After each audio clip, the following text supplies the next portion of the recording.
محرم کے ایام میں خصوصی طور سے اور پورے سال عمومی طور سے وہ خود پہلے بیت کا ڈھونگ رچانے والے ان کی شخصیت کو نشانہ بناتے ہیں، تبرہ بازی کرتے ہیں۔ آپ جانتے ہوں گے جو حضرت عمر رضی اللہ تعالیٰ عنہ کی شان میں تبرہ بازی کرے، گستاخی کرے، وہ فاروقی ہو سکتا کیا؟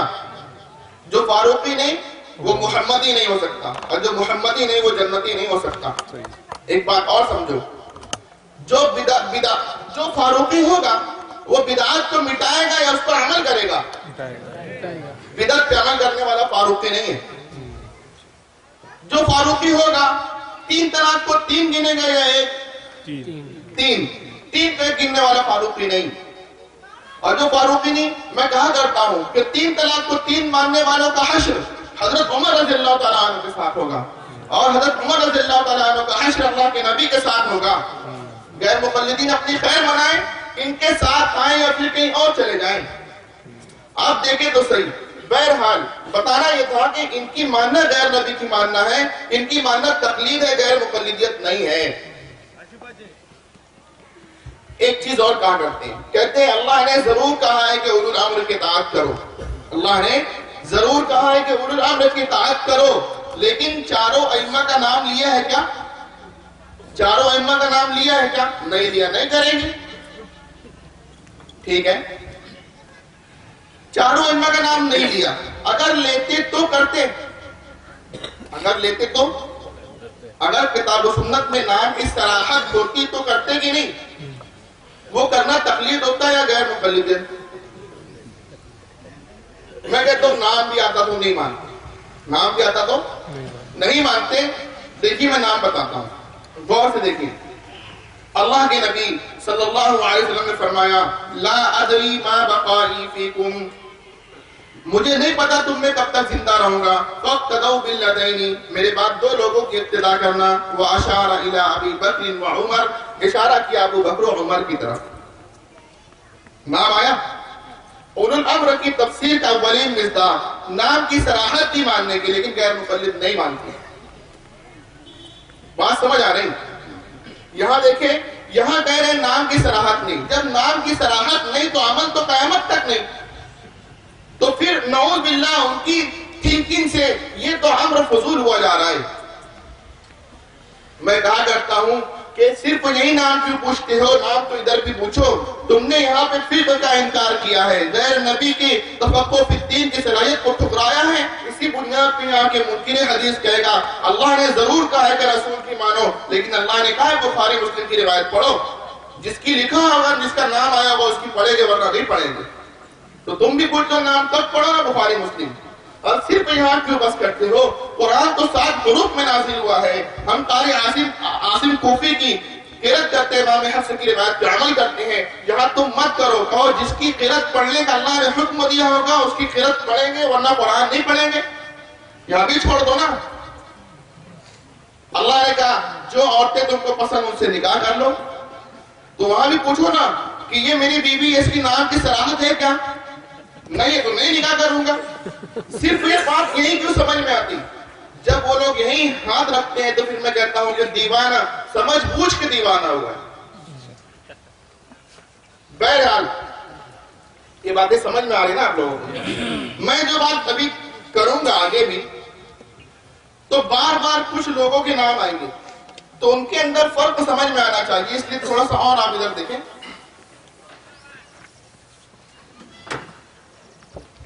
ایک شخص کا نام آئے گا، میں کہوں گا مجتہد، کبھی آئے گا مقلد، اور کبھی نام آئے گا غیر مقلد۔ تینوں نبی ہیں کہ غیر نبی ہیں؟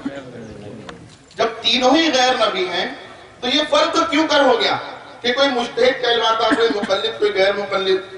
تو وہ جاننا ہے، وہ چیز آپ جانیں کہ کیوں کر یہ فرق ہو گیا۔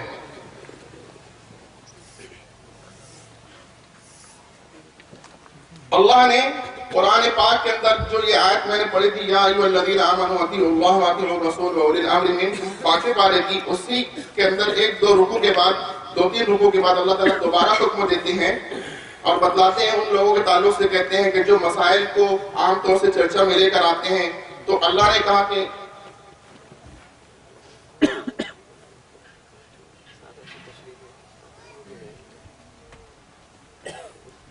آپ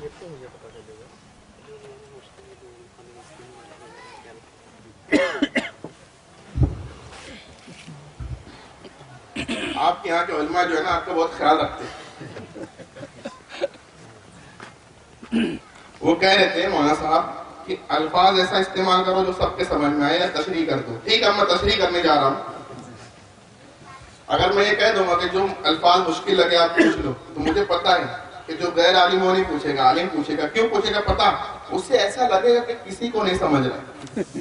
اگر میں ایسا کہہ دوں کہ جس کو نہ سمجھے وہ پوچھے, تو میں بتاؤں جس کو نہیں سمجھے گا وہ پوچھے گا ہی.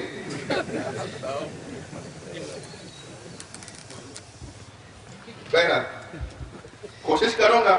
میں تو چاہتا ہوں نا ایسے انڈیل دوں, ایسے گلاس سے پانی ڈالتے ہیں نا, اگر میں میرے بس میں ہوتا نا سب کو ایک ایک سیٹ اپ مار دوں. بہرحال دعا کریں کہ اللہ تعالیٰ سمجھانے کی بھی توفیق دے, ہم لوگوں کے لیے سمجھنا آسان کرے.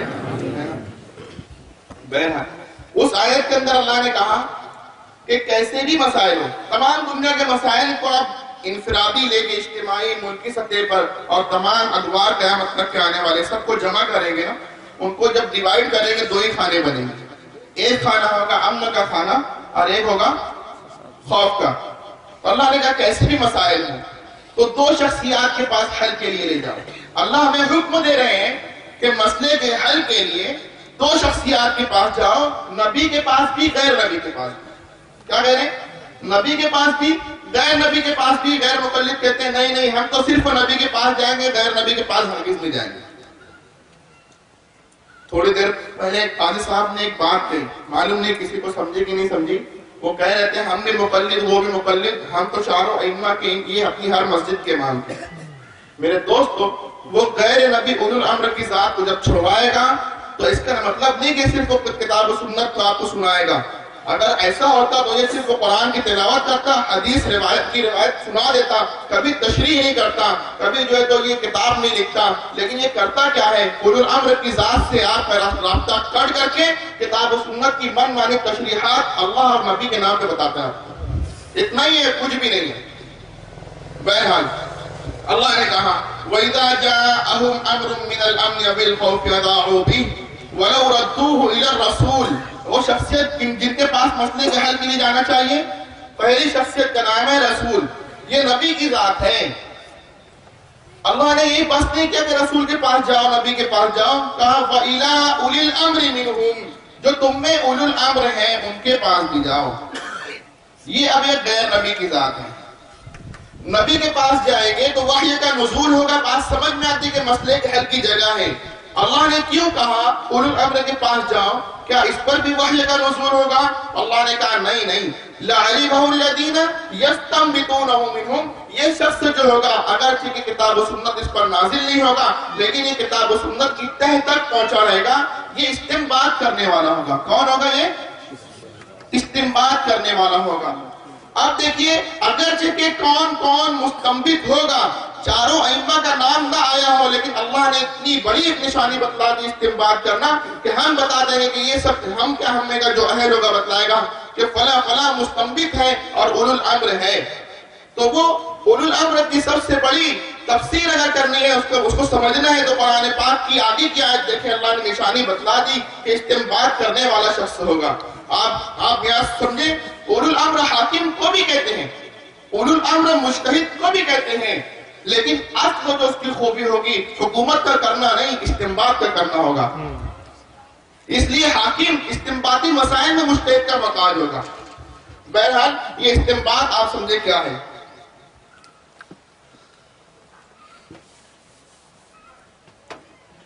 اللہ نے دنیا کے اندر جو پانی پیدا کیا ہے وہ 2 قسم کا ہے. ایک پانی ہوتا ہے اسے ہم ظاہر پانی کہتے ہیں. ظاہر پانی, ندی کا پانی, نالے کا, چشمے کا, بارش کا, سمندر کا, دریا کا پانی نظر آتا کہ نہیں نظر آتا. تو جو پانی نظر آتا ہے اسے کہا جاتا ہے ظاہر پانی. اس کے علاوہ بھی اللہ نے ایک پانی پیدا کیا ہے جو زمین کی گہرائی میں چھپا ہے, زمین کی پرتوں کے نیچے ہے. تہ در تہ جو پرتے ہیں نا, اس کے نیچے پانی چھپا ہوا ہے. جہاں ظاہر پانی سے ضروریات پوری نہیں ہوتی تو پوشیدہ کی تلاش ہوتی ہے نہیں ہوتی. یہ تلاش ہم میں کا ہر کوئی کرتا ہے یا کوئی کوئی کرتا ہے؟ تو جو کرتا ہے اور جو نہیں کرتا اس میں کیا فرق ہوتا؟ تھوڑا سا فرق ہوتا ہے، وہ اس کام کا اہل ہوتا ہے، ہم اس جگہ نہ اہل ہوتے ہیں، یہی فرق ہوتا ہے، کچھ اور ہوتا ہے، یہی ہوتا ہے نا، وہ اس کام کا اہل ہوتا ہے، ہم اس جگہ نہ اہل ہوتے ہیں۔ دنیا میں ہر کام اہل ہی کرتا ہے، نا اہل کبھی کام نہیں کرتا، کام کرے تو کام بگاڑ دیتا ہے۔ بات صحیح ہے کہ دو بخاری کی روایت کا حوالہ بدیہی چیز ہے نا، حوالے کی ضرورت نہیں، لیکن سن لو نا، کیونکہ کوئی غیر مقلد بھی بیٹھا ہوگا تو یہی کہہ دے گا کہ بھئی بغیر حوالے کے بات کی۔ ارے ہر چیز کا حوالہ نہیں ہوتا ہے، کچھ عقل بھی تو ہے نا، اسے کہتے ہیں بدیہیات، جس کے حوالے کی ضرورت۔ اب میں کہوں کہ انسان دو پیر چلتا ہے، واقعی بخاری میں لکھا ہے کیا؟ حوالے کی ضرورت ہے کہ اس کی؟ ٹھیک ہے، جو بیٹھے تو سن لے۔ اللہ کے نبی صلی اللہ علیہ وسلم نے فرمایا اذا وسد الامر الى غیر اہلہ فانتظر الساعہ، جب کام نااہل کے سپرد کیا جائے تو قیامت کا انتظار کرو۔ امر کا معنی دین بھی آتا ہے، علماء جانتے ہیں، اسی لیے بخاری کی روایت میں اللہ کے نبی علیہ السلام نے دین کی جگہ امر کا لفظ استعمال کیا ہے، کہا من احدث فی دیننا ھذا، نے کہا من احدث فی امرنا ھذا ما لیس منہ فہو رد، کہ جو کوئی ہمارے اس دین میں ایسی بات ایجاد کرے جو اس میں نہ ہو تو وہ مردود ہے۔ تو وہاں دیکھیں من احدث فی دیننا ہونا چاہیے، لیکن اللہ کے نبی علیہ السلام نے کہا من احدث فی امرنا ھذا۔ تو امر کا معنی دین ہوتا ہے، اولو الامر کا معنی ہوتا ہے دین والا۔ اور جو میں نے روایت پڑھی اذا وسد الامر الى غیر اہلہ فانتظر الساعہ، اس کا ترجمہ یہ بھی ہوتا ہے کہ جب دین نااہل کے سپرد کیا جائے تو قیامت کا انتظار کرو۔ دینی معاملات میں مجتہد اہل ہوتا ہے، اس کا دینی معاملات کے اندر دخیل ہونا یہ قیامت کے آنے کا سبب نہیں بنے گا۔ یہ مقلد نااہل ہوتا ہے لیکن دخل اندازی نہیں کرتا، تو اس کا دخل ہوا ہی نہیں کہ قیامت کے آنے کا سبب ہو۔ یہ غیر مقلد نااہل ہونے کے بعد دینی معاملات سے جب کھلواڑ کرتا ہے تو میرے دوستو وہ خود کے دین پر بہرحال فوراً ہی قیامت ڈھانا شروع کرتا ہے۔ من احدث فی کیا ہے وہ اذا وسد الامر الى غیر اہلہ فانتظر الساعہ۔ میں کہہ رہا تھا اتنے فرق ہوتا ہے جو وہ پانی زمین کی گہرائی سے نکالتا ہے، ہم میں کا ہی کوئی ہوتا ہے، فرق یہ ہوتا ہے کہ وہ اہل ہوتا ہے، ہم اس جگہ نہ اہل ہوتے ہیں۔ وہ اپنی اہلیت کے ذریعے، اپنی صلاحیت کے ذریعے، اپنے ہنر کے ذریعے وہ زمین کی گہرائی سے پانی کھینچ نکالتا ہے، بور کر کے یا کنویں کے ذریعے۔ وہ زمین کی گہرائی میں چھپے ہوئے پانی کے نکالنے کا جو عمل ہوتا ہے اسے کہتے ہیں استنباط کرنا۔ زمین کی گہرائی میں چھپے ہوئے پانی کے نکالنے کا جو عمل ہوتا ہے اسے کہتے ہیں استنباط کرنا۔ بات سمجھیں، جو زمین کی گہرائی میں چھپا ہوا پانی ہے اس کے نکالنے کا جو عمل ہو رہا ہے اسے کہتے ہیں لغت میں استنباط کرنا۔ جو پانی اس طرح نکلے گا، استنباط کر کے نکالا جائے گا، اسے کہا جائے گا ماء مستنبط۔ اس پر دو نسبت لگے گی، ایک پانی کے بنانے کی اور ایک پانی نکالنے کی، ایک پانی بنانے کی اور ایک پانی نکالنے کی۔ سوال اگر یہ ہوگا پانی کس نے بنایا، جواب ہوگا اللہ نے بنایا۔ سوال اگر یہ ہوگا کس نے نکالا، جواب ہوگا فلاں نے نکالا۔ اب یہ کہنا جائز ہوگا کہ فلاں کے کنویں کا پانی، فلاں کی بورنگ کا پانی۔ ہم جیسے نااہل جو نکال نہیں سکتے، نکالنے والے کا شکریہ ادا کریں گے، جزائے خیر کی دعا کریں گے، پانی استعمال کریں گے۔ ہم استعمال کرتے ہوئے دیکھتے ہیں کچھ لوگ کھڑے ہیں جن کے کپڑے میلے اور سوکھے ہیں، ہم کہتے ہیں دوستو آپ بھی پانی کو استعمال کر کتنی ضروریات کو پوری کرو، تو کہتے ہیں ہم اس پانی کو ہاتھ نہیں لگائیں گے، یہ غیر اللہ کا بنایا ہوا پانی ہے۔ ہم کہتے ہیں تمہیں بدفہمی ہوئی، یہ بنانے اور نکالنے کی نسبت کو غلط ملت کیا، اس کا بھگتان تو آپ کو بھگتنا پڑے گا۔ کچھ لوگ ایسے ہوتے ہیں۔ بات سمجھی، استنباط کرنا لغت میں کسے کہتے ہیں؟ میں نے ایک حدیث پڑھی تھی، اللہ کے نبی صلی اللہ علیہ وسلم نے فرمایا کہ میں تم میں دو چیزیں چھوڑے جا رہا ہوں، جب تک کہ اس کو مضبوطی سے تھامے رہو گے ہرگز گمراہ نہیں ہوگے، اللہ کی کتاب اور اس کے نبی کی سنت۔ دو چیزیں دی، کتاب و سنت۔ یہ ہمارے دلائل کا نام ہے، اسے اصطلاح میں نص بھی کہتے ہیں۔ نون اور صاد مشدد نص. کتاب و سنت کے ہمارے دلائل ہیں، محدود دلائل، محدود. الحمدللہ رب العالمین سے پہلے آیت قرآنیہ نہیں ہے. والناس کے بعد قرآن کی کوئی آیت ہے؟ تو آیات قرآنی محدود ہے. فرامین نبوی محدود ہے. قیامت تک کے مسائل لامحدود، بے شمار. وہ قیامت تک آنے والے بے شمار مسائل کا حل اللہ نے یہ محدود دلائل میں رکھا ہے، کتاب و سنت کے محدود دلائل میں. ہے یا نہیں ہے؟ ہے. کس طرح؟ دو طریقے سے ہے.